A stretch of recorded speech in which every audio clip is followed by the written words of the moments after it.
Good morning to you. Welcome to another video here on this Esoteric Circle YouTube channel. Wanda and I are once again out here on the Menominee River here in Menominee Falls, and it's just a beautiful wintry morning here, and so glad that you are here with me. Wherever you are at on your journey, blessings to you, and just know that you are loved and you are important to this world. Thank you so much for being here. Hope you enjoy this Christmas special from Esoteric Circle. Christmas easily is my favorite time of the year. I wear throughout the year 85 different Christmas ties where I work at the retirement home. I have 85 Christmas ties. Very popular among those at the retirement home to see which tie I'm wearing each day.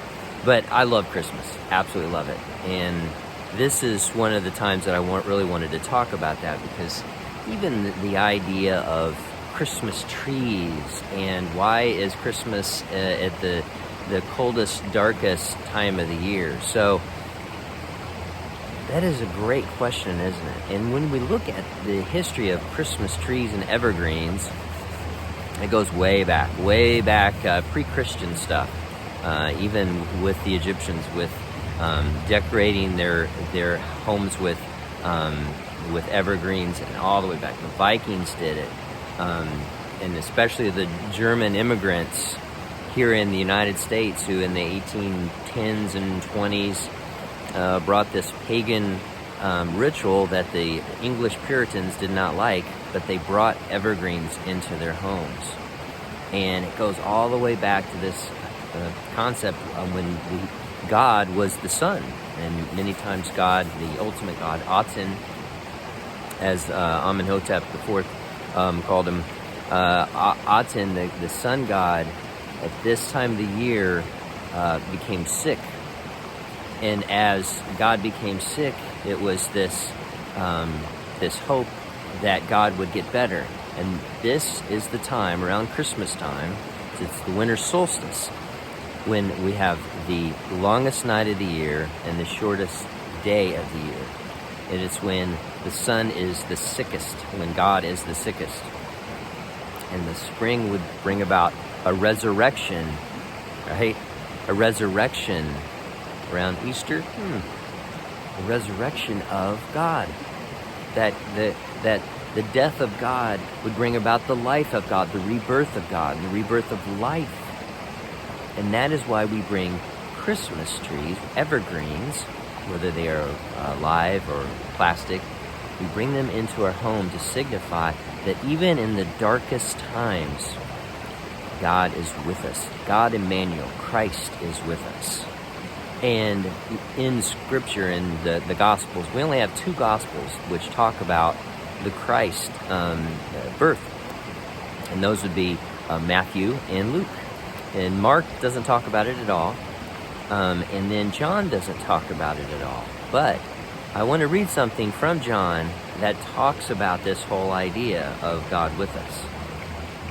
I want to read from Barnstone and Myers, the Gnostic Bible. This is invaluable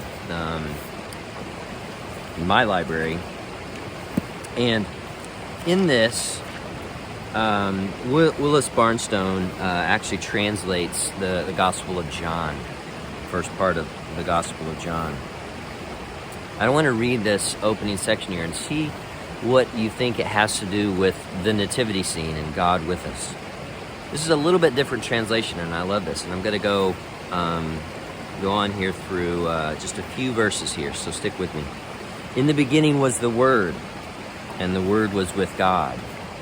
And the Word was God. He was in the beginning with God. Through him everything came to be, and without the Word nothing came to be. What came to be in him was life, and life was the light of all people. And the light in the darkness shone, and the darkness could not apprehend the light. There was a man sent from God. His name was Yohanan. He came as a witness and testimony of the light, so that all might believe through him. He was not the light, but came to testify about the light. The light was the true light, which illuminates every person who comes into the world. He was in the world, and through him the world was born, and the world did not know him. He went to his own, and his own did not receive him. To all who received him, he gave power to become the children of God. To those who believed in his name, who were born not from blood, or from the will of the flesh, or from the will of a man, but were born of God. And the Word became flesh and lived among us. And he gazed on his glory, the glory of the only Son born of the Father, who was filled with grace and truth. Awesome. You know, this whole idea of the manger scene, that the symbolism of the manger scene is how the Logos, which is what we just talked about there, Word became flesh, is born within the confines of flesh, of the dirtiness and the grunginess of human life in a manger where there are animals around and dirtiness, but there's also shelter. And every time you see a manger scene and you see the male and the female with the Mary and Joseph, and then all the three centers that we have, the emotional, intellectual, and the motor center represented in the Magi, and then the shepherds representing that physicalness and that protection of the shepherd. Everything there in that manger scene encapsulates God being with us. Emmanuel. What does that mean to us? This is an amazing, amazing concept, and we just gloss over this. And we think a lot of times that because we see it everywhere and it's in the church and we talk about it, that it's lost its meaning because it's so prevalent in our culture, which is quickly becoming not Christian at all. We live in an unchristian civilization, which has a two-dimensional concept of this, but we lose sight of how amazing this is. And you have to get excited about this, because God within you, are you kidding what that just said? That we are able to become godlike. We are, with small g, God being in this world means we have the potential. We have the potential to wake up in this world, in this apocalyptic world that we live in, right? We have the opportunity to wake up and to evolve and allow that energy of love to come through us. And we have to take that Christ child, that logos, that spark, as John Wesley would call it, that spark of God. And we have to nurture that spark of God. And we have to pray. And we have to meditate. We have to take care of ourselves. And we have to concentrate. And we have to make sure that we are doing everything at every moment of every day in order to nurture that logos, so that Christ child grows up in the protection of Joseph and Mary. And we have to nurture that logos, because we have the potential to evolve. We have the potential to allow that love to allow us to move on past this life and release our karmic burden and move past this circular motion that we tend to feel like we're in. We're always reliving, like Groundhog's Day, we're reliving this. I want to move past this dungeon. I want to move past this oubliette that I'm in, even though I love this. I love being out here. I love being human. I love this. But I know that there's something in me that drives me.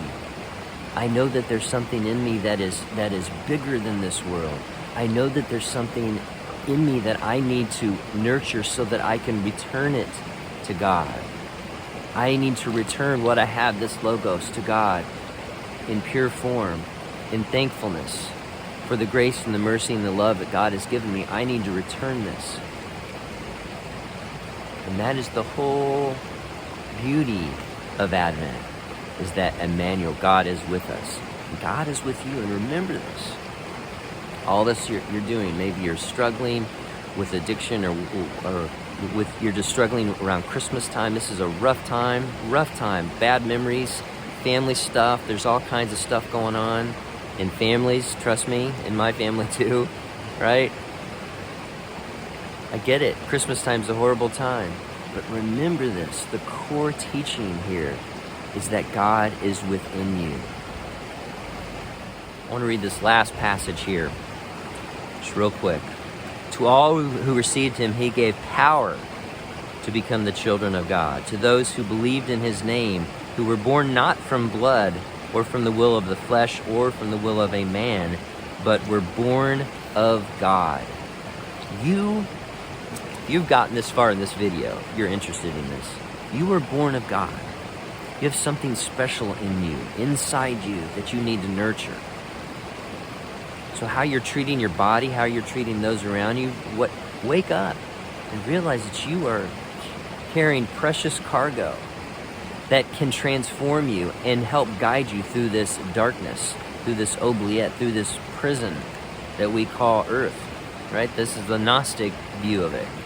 But it's very similar to some of my favorite writers, Nietzsche and Kierkegaard, Franz Kafka, Jack Kerouac, William Burroughs, right? D.H. Lawrence, Herman Melville. All those guys are talking about, we're stuck here. How do we make it out? We feel like a foreigner in this world. We feel like we're stuck here. Allow this love to move through you. Know that in this darkest time of the year, God is with you. And every time you see a Christmas tree, every time you see that Christmas tree, remember, God is not dead. God lives in you. God is alive because of you. Nurture that. Protect that. Love that. And realize that what you say, what you do, what you eat, what you wear, everything is so important in how you act in this world. Because that has to come from within. You have to protect that God that you have within you, that you've always had. You've always had this. Blessings to you. Merry Christmas. And I'll see you soon.